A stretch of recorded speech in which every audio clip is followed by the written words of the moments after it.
하루 20분 성경 읽기 유진 피터슨의 메시지 성경. 오늘은 제 175일차로 누가복음 18장부터 시작합니다. 누가복음 18장. 예수께서 그들에게 끈질기게 기도하고 절대 포기하지 말아야 할 것을 가르치려고 이야기를 들려주셨다. 예수께서 말씀하셨다. 어떤 도시에 하나님을 전혀 의식하지 않고 사람들도 안중에 없는 재판관이 있었다. 그 도시에 사는 한 과부가 계속해서 그를 찾아왔다. 내 권리가 침해받고 있으니 나를 보호해 주십시오. 재판관은 그 과부를 거들떠보지도 않았다. 그러나 과부가 계속해서 찾아오자 재판관이 이렇게 혼잣말을 했다. 나는 하나님이 어떻게 생각하는지 전혀 관심도 없고 사람들의 생각은 더 말할 것도 없다. 그런데 이 과부가 끝까지 나를 귀찮게 할 텐데 뭔가 조치를 취해서 이 여자가 정당한 대우를 받도록 해주는 편이 차라리 낫겠다. 그러지 않으면 이 여자의 집요한 펀치에 내가 시퍼렇게 멍이들고 말겠다. 주님께서 말씀하셨다. 너희는 이 불의한 재판관이 하는 말을 들었느냐? 그렇다면 너희는 도움을 구하며 끊임없이 부르짖는 택하신 백성을 위해 하나님이 개입하셔서 정의를 이루어 주시리라고 왜 생각하지 않느냐? 하나님이 자기 백성의 권리를 지켜주시지 않겠느냐? 내가 보장한다. 하나님이 반드시 그렇게 해주실 것이다. 그분은 질질 끌지 않으실 것이다. 그러나 인자가 다시 올 때에 그처럼 끈질긴 믿음을 이 땅에서 얼마나 찾을 수 있겠느냐? 자신의 도덕적 행위에 협조해하며 자만심에 빠져서 보통 사람들을 업신여기는 사람들에게 예수께서 다음 이야기를 들려주셨다. 두 사람이 기도하러 성전에 올라갔다. 한 사람은 바리새인이고 다른 한 사람은 세금 징수원이었다. 바리새인은 자세를 잡고 이렇게 기도했다. 오 하나님, 내가 다른 사람과 같지 않으니 감사합니다.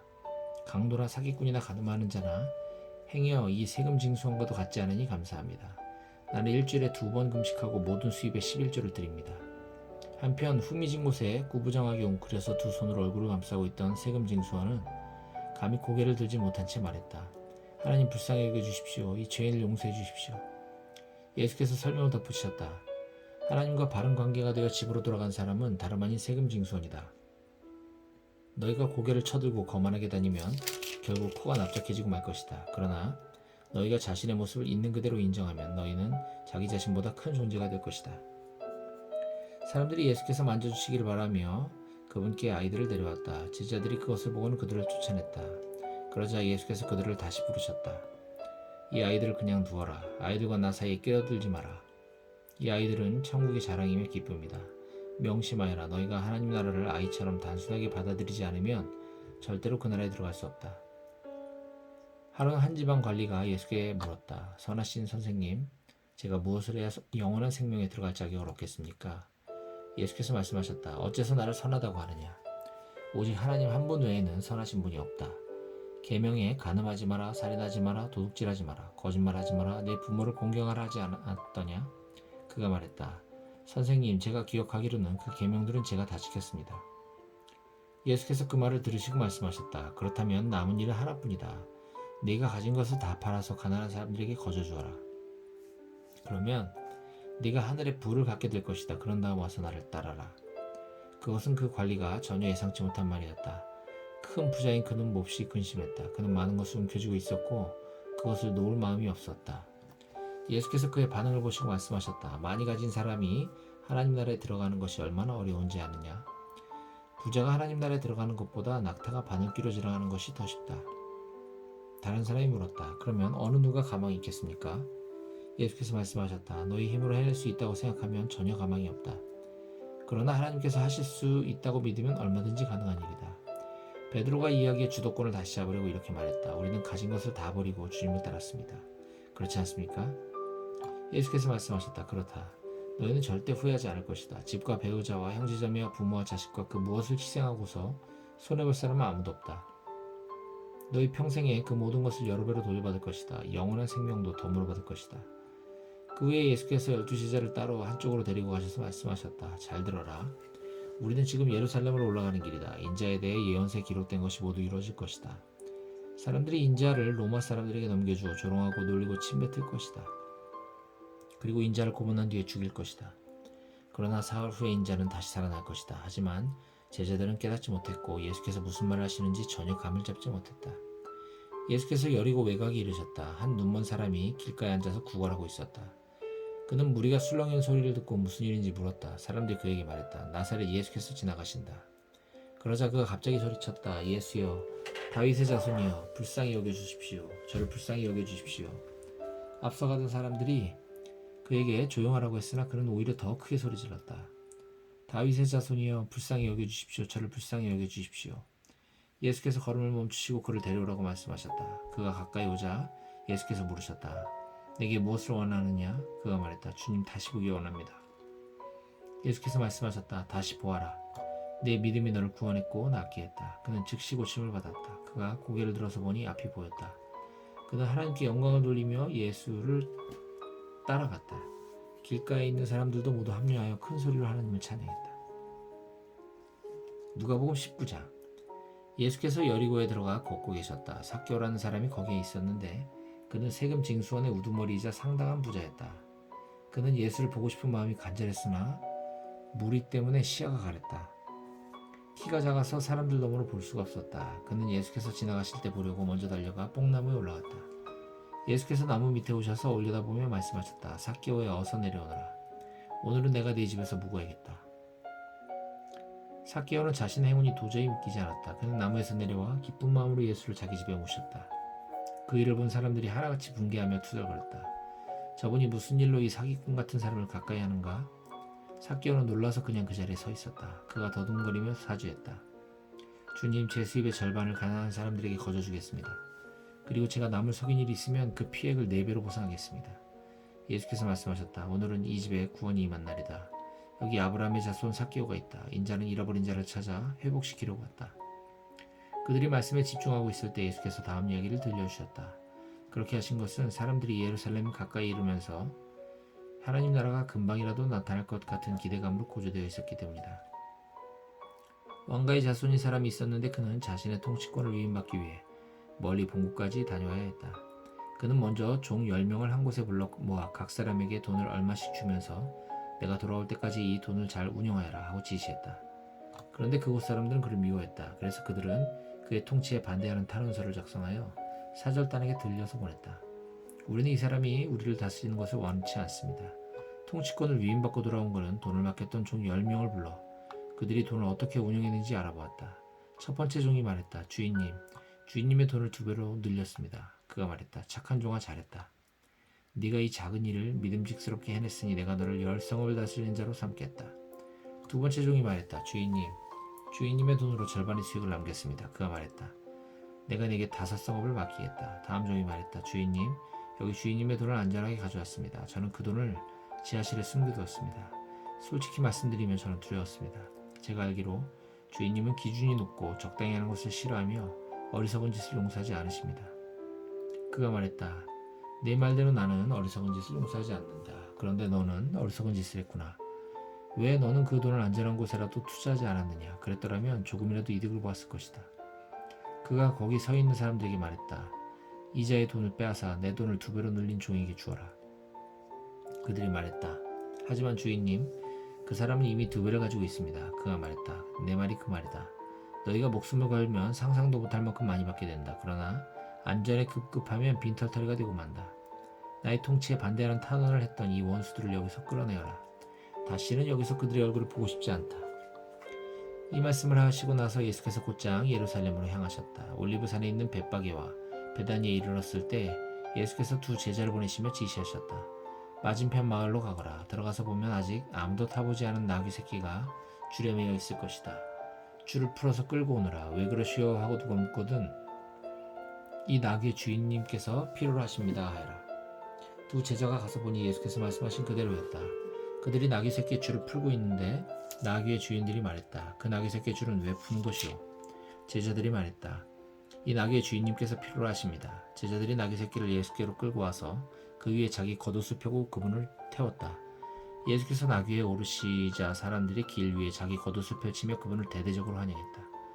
올리브산이 내리막길로 접어드는 등성이에서 제자의 온 무리가 그들이 목격한 놀라운 일들로 인해 열광적으로 찬양을 터뜨렸다. 복되다 하나님의 이름으로 오시는 왕이여. 하늘에는 모든 것이 형통, 가장 높은 곳에는 영광. 무리 가운데 몇몇 바리새인들이 예수께 말했다. 선생님, 당신의 제자들을 단속하십시오. 그러자 예수께서 말씀하셨다. 이들이 잠잠하면 돌들이 대신 소리쳐 찬양할 것이다. 도시가 눈에 들어오자 예수께서 그 도시를 보시고 우셨다.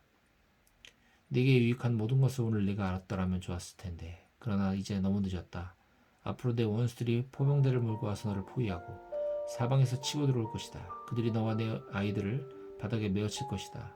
돌 하나도 그대로 남지 않을 것이다. 이 모두가 너를 직접 찾아오신 하나님을 내가 알아보지도 않고 맞아들이지도 않았기 때문이다. 예수께서 성전에 들어가셔서 거기에 상점을 차려놓고 온갖 잡대한 것을 파는 사람들을 모두 쫓아내셨다. 예수께서 말씀하셨다. 성경에 이렇게 기록되었다. 내 집은 기도하는 집이다. 그런데 너희는 그곳을 종교시장으로 바꿔놓았다. 그때부터 예수께서 날마다 성전에서 가르치셨다. 대제사장과 종교학자와 백성의 지도자들은 예수를 제거할 방법을 찾으려고 혈안이 되어 있었다. 그러나 그분의 말씀을 한마디라도 놓칠세라 경청하는 백성 때문에 그들도 어찌할 수 없었다. 누가복음 20장. 하루는 예수께서 성전에서 백성을 가르치시며 메시지를 선포하고 계셨다. 대제사장과 종교학자와 지도자들이 그분께 맞서며 따졌다. 당신의 신입장을 보여주시오. 누구의 권한으로 이렇게 말하고 행동하는 겁니까? 예수께서 대답하셨다. 먼저 한 가지 묻겠다. 요한의 세례에 관한 것인데 그것이 누구에게서 온 권한이냐? 하늘이냐 사람이냐?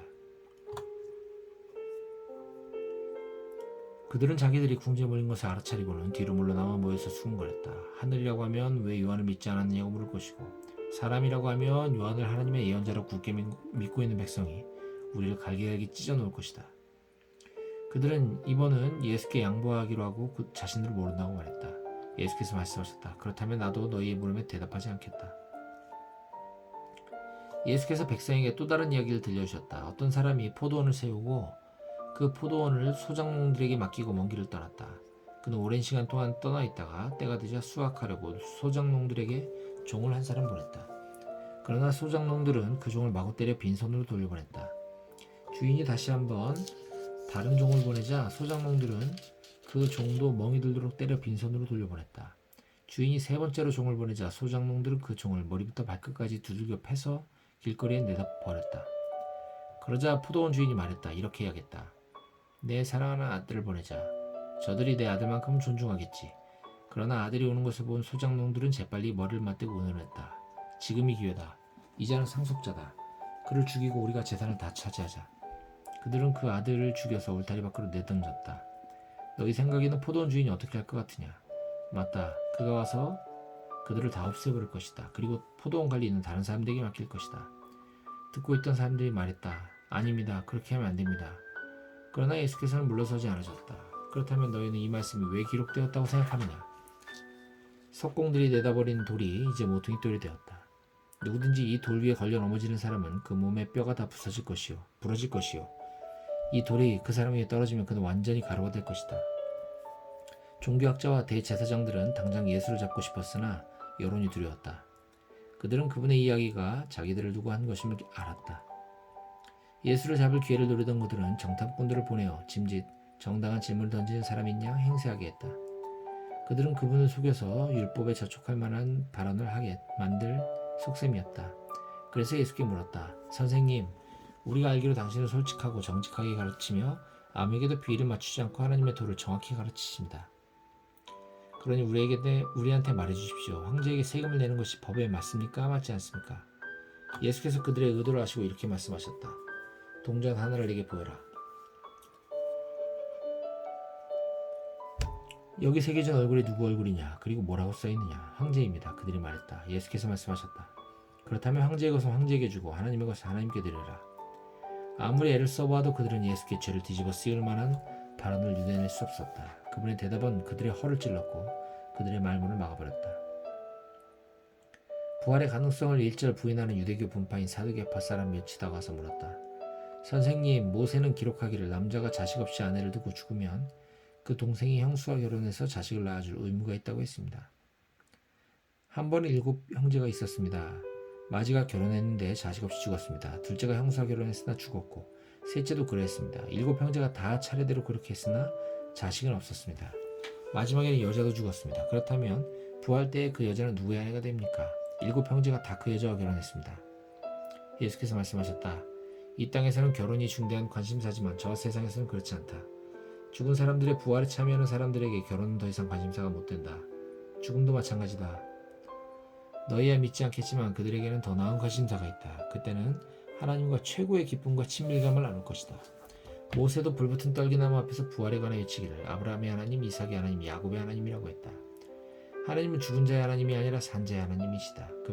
그분께는 모두가 살아있다. 몇몇 종교학자들이 말했다. 선생님, 훌륭한 답입니다. 한동안 아무도 그분께 묻는 사람이 없었다. 그 후에 예수께서 그들에게 물으셨다. 어째서 사람들이 메시아를 다윗의 자손이라고 하느냐? 다윗은 시편에 분명히 말했다. 하나님께서 내 주님께 말씀하셨다. 내가 내 원수들을 내 발 아래 둘 때까지 너는 여기 내 오른편에 앉아 있어라. 다윗이 여기서 메시아를 내 주님이라고 부르는데 메시아가 어떻게 다윗의 자손이 될 수 있느냐? 모든 사람이 듣는 가운데 예수께서 제자들에게 말씀하셨다. 종교학자들을 조심하여라. 그들은 가운을 입고 다니며 사람들의 치켜 세우는 말에 우쭐하고 중요한 자리를 차지하면서 교회의 모든 행사에 상석에 앉기를 좋아한다. 언제나 그들은 연약하고 무력한 사람들을 착취한다. 그들이 기도가 길어질수록 그들의 상태는 더 나빠진다. 마지막에 그들은 그 값을 치르게 될 것이다. 누가복음 21장. 예수께서 눈을 들어 부자들이 헌금함에 헌금 넣는 것을 보셨다. 그 후에 한 가난한 과부가 동전 2개를 헌금함에 넣는 것을 보셨다. 예수께서 말씀하셨다. 과연 이 과부가 오늘 가장 많은 헌금을 드렸다.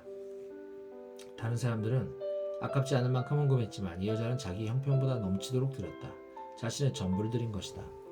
하루는 사람들이 모여서 성전에 대해 이야기하고 있었다. 그들은 성전이 정말 아름답고 성전의 석조물과 기념 헌물들이 수려하다고 말했다. 예수께서 말씀하셨다. 너희가 그토록 감탄하는 이 모든 것, 이 성전의 돌 하나하나가 결국 잔해더미가 되고 말 것이다. 그들이 예수께 물었다. 선생님, 그런 일이 언제 일어나겠습니까? 그런 일이 일어나려고 할 때에 우리에게 어떤 징조가 있겠습니까? 예수께서 말씀하셨다. 사이비 종말론자들을 조심하여라. 많은 지도자들이 정체를 숨기고 나타나서 내가 그다라고 하거나 또는 종말이 가까웠다 하고 주장할 것이다. 그런 말에 절대 속지 마라. 전쟁과 폭동의 소문이 들리거든 당황하지 말고 침착하여라. 그것은 역사에 늘 반복되는 일일 뿐 아직 종말의 징조는 아니다. 예수께서 계속 말씀하셨다. 나라와 나라가 싸우고 통치자와 통치자가 싸우는 일이 계속될 것이다. 곳곳마다 큰 지진이 있을 것이다. 기근도 있을 것이다. 너희는 이따금 하늘이 무너지는 것 같을 것이다.